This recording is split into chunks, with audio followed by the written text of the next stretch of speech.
mengucapkan selamat atas kenaikan kelasnya. Sudah naik ke kelas 6. Alhamdulillah ya. Semoga semuanya sehat selalu. Seperti tahun ajaran sebelumnya, Ibu mengajar bahasa Sunda. Nah, tahun ajaran ini juga Ibu masih mengajar bahasa Sunda di kelas 6. Sebelum kita memulai pembelajaran bahasa Sunda, marilah kita membaca doa terlebih dahulu ya, supaya belajarnya dilancarkan. Amin.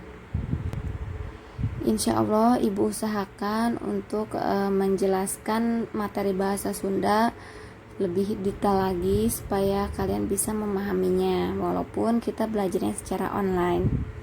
Baik, dibuka bukunya. Untuk halaman pertama, pengajaran 1 atau pengajaran hiji, nyalametkeun makhluk hirup, artinya menyelamatkan makhluk hidup. Baik, tujuan pembelajaran untuk pengajaran 1 ini, yang pertama itu materinya tentang carpon atau cerita pondok. Jadi nanti akan belajar cara membaca cerita pondok. Kemudian nanti akan membahas juga atau belajar juga mengenai kecap, ngalarapkeun kecap kana kalimat. Jadi melengkapi kalimat dengan imbuhan. Kalau di bahasa Indonesia itu imbuhan, kalau di Sundanya nanti rarangken. Kemudian membuat kalimat pertanyaan, kemudian menyalin huruf yang tanda baca dengan tanda bacanya, kemudian huruf yang harusnya kapital, mana yang tidak kapital. Nah, seperti itu secara garis besarnya. Baik, yang pertama pada halaman 2 nanti diminta untuk belajar membaca, latihan membaca bahasa Sunda, carpon bahasa Sunda. Cara pengucapannya biasanya itu cara pengucapannya itu di huruf E ya, banyak yang berbeda-beda cara pengucapannya. Seperti di halaman 2 ini ada judulnya, cara bacanya adalah kaerad kenur. Nah, Ibu di sini fokusnya tidak untuk kalian menerjemahkan, tetapi kalian fokusnya untuk belajar membaca. Jadi untuk carpon ini, cerita pondok ini cukup dibaca saja. Sebelumnya Ibu akan mencontohkan atau menjelaskan dulu cara membacanya. Perhatikan dan simak baik-baik ya. Geleber tep 5 manuk pi teh euteup dina pare nu geus ruhruy buateun. Nah, di sini ini huruf E-nya itu cara bacanya bukan E, bukan E, tetapi E. Beda ya. E geleber, tep. Nah, baru yang ini tep karena ada E ketemu dengan U, jadi dibacanya E. Nah, kalau yang ini tidak ada kutip dan tidak ada juga huruf U-nya di sininya. Jadi geleber, E, ini tep, ep. Dengan ini nih, teh, ini E, jadi teh. Geleber tep 5 manuk pi teh euteup dina pare nu geus ruhruy buateun. Seperti itu. Nanti kalian silahkan baca ya cara penyebutan huruf E-nya seperti itu. Dibaca satu carpon ini, tidak perlu divideokan, cukup dibaca saja, tidak perlu di video. Baik, untuk materi berikutnya yaitu perkara carpon atau mengenai carpon. Carpon itu artinya adalah cerita pondok. Kalau di Indonesianya itu cerpen, cerita pendek. Nah, di sini carpon, cerita pondok. Arti cerita pondok teh nyaeta karangan dina wangun lancaran prosa anu ukurana pondok. Jadi carpon itu sama seperti cerpen, dia itu karangan pendek yang ukurannya itu kecapnya atau katanya itu antara 5.000 sampai 7.000 kecap atau kata. Nah, seperti itu. Najan bisa jadi rea nu leuwih pondok tidinya, bahkan bisa jadi lebih ada yang lebih pendek dari sebanyak kata ini. Nah, Jadi relatif, ukurannya tidak tentu gitu. Jalan carita dina carpon umumna sajalur henteu pajurawet. Artinya jadi sejalur gitu, tidak terlalu rumit untuk alur ceritanya. Latar kejadian cerita digambarkan saeutik pisan. Jadi latar-latarnya itu tidak banyak. Misalnya seperti latar waktu, latar tempat, tokoh-tokohnya juga, karena dia pendek atau pondok. Karena pondok jadi biasanya ada ditemukan di koran atau majalah. Carpon basa Sunda anu mimiti dimuat dina majalah Parahyangan tahun 1920. 10 tahun ti harita tahun 1930 muncul buku kumpulan carpon munggaran nu judulna Dog-Dog Pangrewong karya GS. Satulina mah muncul buku kumpulan carpon seperti Carita Biasa karya Rahmatullah Ading Afandi, kemudian Papancangan karya Rusman Sutia Sumarga, Neangan karya Caraka Wiranta, Jajanten Ninggang Papasten karya Yus Rusyana, dan masih banyak lainnya. Dina carpon aya nu disebut unsur-unsur carita, diantarana wae nyaita kahiji tema. Ini juga sudah dibahas ya di kelas 5 sama ibu mengenai cerpen, unsur-unsur cerpen. Nah ini juga sama, carpon itu unsur-unsurnya sama, ada tema, aya temanya, eta gagasan nu ditepikan ku pangarang dina karyana. Jadi temana naon gitu, misalnya pendidikan atanapi keluarga gitu. 2 palaku itu adalah tokohnya ya, tokoh dari cerpen atau carponnya. Kemudian latar, nah latar juga sama seperti cerpen, carpon juga memiliki latar, tempat, waktu, latar suasana. Kemudian galur itu adalah alur, jalan cerita atau runtuyan kejadian atau urutan kejadian, alurnya seperti apa. Kemudian amanah, yaitu amanah itu pesan yang disampaikan di dalam carpon. Setelah carpon, di dalam carpon itu ada sebuah kalimat seperti ini.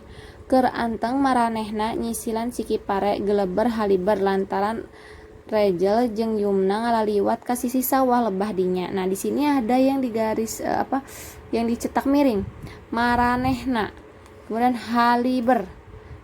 Nah, ngalaliwat di sini ini adalah rarangkenan tengah. Jadi ini adalah imbuhan atau rarangken ya, kata sambung seperti itu jenis-jenisnya. Kemudian kecap maranehna haliber jeung ngaliwat. Nah itu yang diambil contohnya.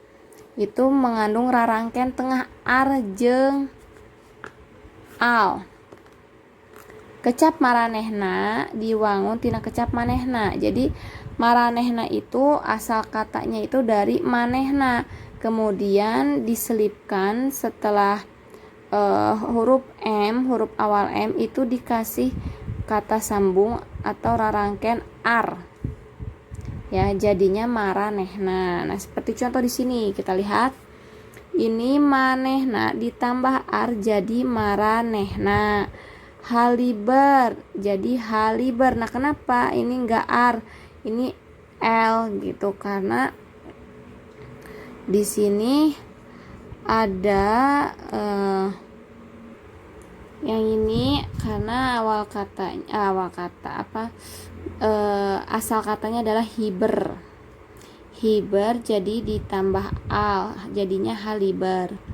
Kemudian ngalaliwat, nah di sini ada a-nya, awal atau asal katanya itu adalah ngaliwat ya, ditambah a jadi ngalaliwat. Kemudian ini tambahnya in jadi binaru, awal katanya baru. Lihat lagi contoh di bawah ini. Yang nomor 1, Rejal jeung Yumna diuk aran dekak. Nah, aran dekak itu kenapa ini jadi ra bukan ar? Karena di sini huruf depannya itu adalah huruf a, huruf vokal. Jadi bukan ar, di sininya jadi ra. awal katanya atau asal katanya andekak. Nah, ditambah ra jadinya arandekak gitu. Karena dia huruf vokal a jadinya enggak ar, dibalik ke dira. Yang kedua, maranehna caruringhak. Nah, ini karena hurufnya bukan huruf vokal jadinya ar. Asal katanya itu curinghak. Nah, dikasih ar setelah huruf pertama. Jadinya caruringhak. Yang ketiga, Rejel jeung Yumna aratoheun. Ini asal katanya atoheun. Atoh ditambah akhiran en, atoheun. Nah, ini karena di sininya huruf depannya asalnya itu huruf a atau huruf vokal, maka bukan ar lagi, jadinya ra. Di sininya jadinya ra seperti nomor 1. Kemudian nomor 4, gedang teh keur gumading.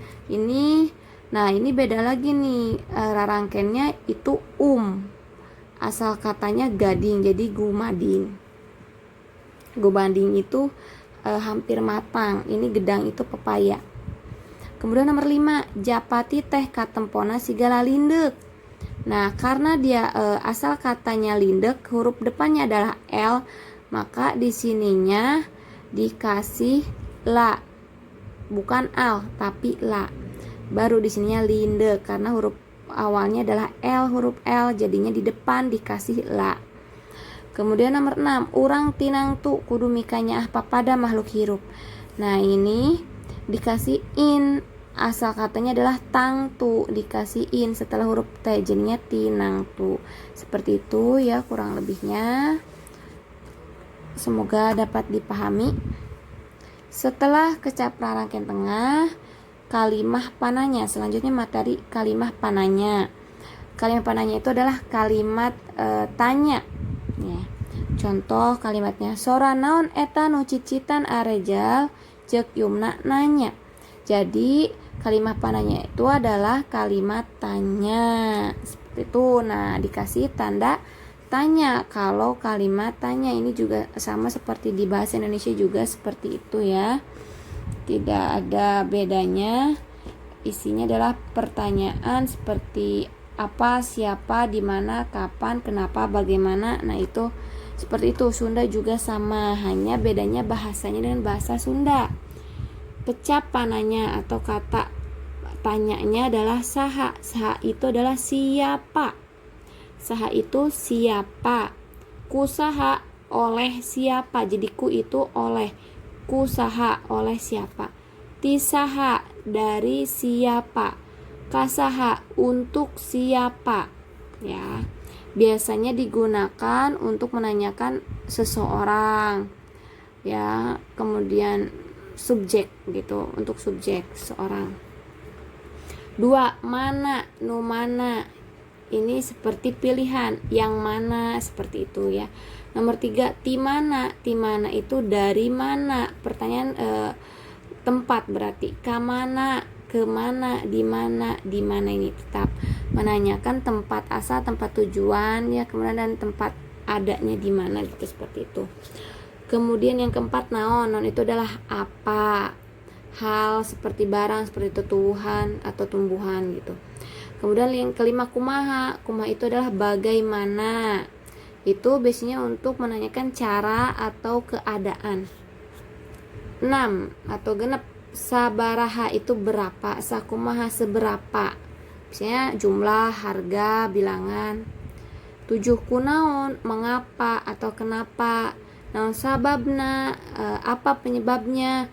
Nah, kenapa, sebab atau kelakuan. Itu adalah kecap tanyanya atau kecapananya. Contohnya, kasaha buku teh dititipkeunana. Kepada siapa buku dititipkannya. 2, mananya patlot nu abdi. Mana ya pensil punya saya. 3 atau 3, sato naon anu disadana kongkorongok.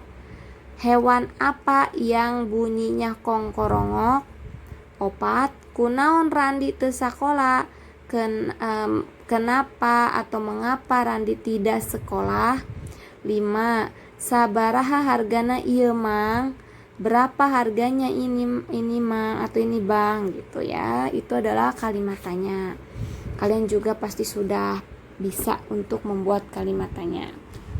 Selanjutnya adalah materi tentang huruf kapital jeung tanda titik, pananya jeung panyeluk.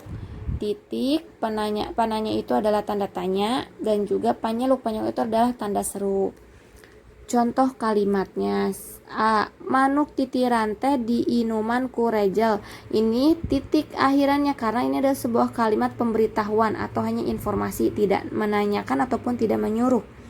Kemudian yang B, Yumna kanggo naon nyandak beas. Nah, ini adalah tanda tanya atau pananya, kalimat tanya. Yang C, ini kalimat perintah, hayu urang tangan, ayo kita cari. Nah, itu pakai tanda panyeluk. Panyeluk itu adalah tanda seru. Itu ya contohnya. Nah, untuk huruf awal ini adalah memakai huruf kapital. Huruf awal, huruf untuk nama seseorang, kemudian nama tempat ya, itu menggunakan huruf kapital. Biasanya kecap yang ditulis huruf kapital diantaranya kecap di awal kalimat dan nama jalma, nama orang, tempat, judul buku, dan sebagainya. Nah, tanda titik dipakai di tungtung kalimat wawaran. Jadi tanda titik itu dipakai untuk kalimat yang hanya memberitahu saja, itu dikasih di akhir kalimat titiknya. Kemudian tanda pananya atau tanda tanya dipakai untuk di ujung kalimat untuk menanyakan sesuatu. Tanda panyeluk atau tanda seru dipakai di akhir kalimat perintah. Kalimatnya kalimat perintah berarti ya. Itu baru menggunakan tanda panyeluk seperti itu. Nah, ini Ibu sudah mengisi, jadi kalian tidak perlu mengisi untuk halaman 8, tidak perlu. Kalian cukup lihat saja di video ini. Bodas. Nah, jadinya barodas karena ininya huruf B, huruf biasa, jadinya tinggal ditambahkan ar. Jadinya barodas. Contoh kalimatnya, kembang melati teh warnana barodas. Ini untuk memberitahu bahwa bunga melati itu warnanya pada putih. Nah, ini contoh lagi nomor 1, amis. Jadinya aramis. Nah, kenapa? Karena di sini adalah huruf awalnya A, huruf vokal, jadinya bukan ar tapi kasih ra, aramis. Contohnya, buah nu asak ditangkal mani aramis, titik. Kemudian ada lagi yang kedua, leles. Nah, dikasih la karena dia awalnya huruf L, asal katanya huruf L, huruf awalnya, jadinya dikasih depannya la leles. Kalimahna awak mani la leles kieu ari teu acan nyarap teh. Nah, kemudian leho, ini juga L jadi la leho. Nah, ini supaya lebih nyambung itu dikasih akhiran an, la lehoan. Nuker pilek mah biasana sok lalehoan, ini ingusan ya, lalehoan itu ingusan. Pinter. Nah, ini di akhirnya itu adalah huruf R. Kalau di akhirnya itu huruf R dalam satu kata, berarti di setelah huruf awal dikasih al. Palinter, jadinya palinter. Contohnya, barudak kelas genep mah palinter. Yang kelima, ate. Nah, ini A, huruf vokal depannya, jadinya dikasih ra, aratel. Contohnya kalimatnya, ari can ibak teh sok aratel. Nah, seperti itu ya. Boleh kalian mengisi melihat dari Ibu ininya nih untuk rangkennya. Silakan kalian boleh melihat dan boleh disalin. Untuk kalimatnya boleh diikuti, boleh juga kalian bikin sendiri supaya bisa. Nah, baru untuk latihannya itu ada pada halaman 9. Ya, membuat kalimat tanya. Contoh saha anu ngarang carpon teh. Nah, ini ada 5 soal di mana naon sabaraha kumaha naon sababna. Silahkan membuat kalimat tanya dengan menggunakan kata tanya ini ya, dimana naon sabaraha kumaha naon sababna. Silahkan dalam bahasa Sunda. Kemudian yang ini menyalin kalimat. Contoh, Yanti mah bubina oge di Ciwidey. Nah, ini nanti disalin kalimatnya, dibetulkan mana yang harusnya huruf kapital dan apa di akhirnya tandanya, apakah titik, tanda tanya atau tanda seru. Contohnya Yanti mah bubina oge di Ciwidey. Nah, ini belum betul nih kalimatnya, dibetulkan. Jadinya Y-nya kan nama orang nih. Jadinya harus besar, Yanti mah bubina oge di Ciwidey. Nah, C-nya juga besar, kapital, karena dia menunjukkan tempat Ciwidey, dan diakhiri dengan tanda titik karena hanya pemberitahuan saja. Nah, 1 2 3 4 5 kalian salin di sini ya. Disalin lagi, dibetulkan kalimatnya mana yang harus kapital dan juga tanda akhirnya itu titik, tanda tanya atau tanda seru. Jadi latihannya di halaman 9 yang atas dan yang bawah. Sekian untuk pembelajaran bahasa Sunda, semoga dapat dipahami ya. Mohon dikerjakan latihannya dan juga dikirimkan ke ibu hasil belajar kalian supaya ibu dapat memberikan penilaian. Jika memang tidak bisa hadir dalam belajar online bahasa Sunda, mohon konfirmasi izin ke ibu supaya tidak dialfakan ya. Nanti ibu memberikan informasi selanjutnya bagaimana cara pengiriman tugasnya. Cukup sekian dari ibu materinya. Mohon maaf apabila ada kesalahan kata. Selamat belajar dan tetap semangat ya. Wassalamualaikum warahmatullahi wabarakatuh.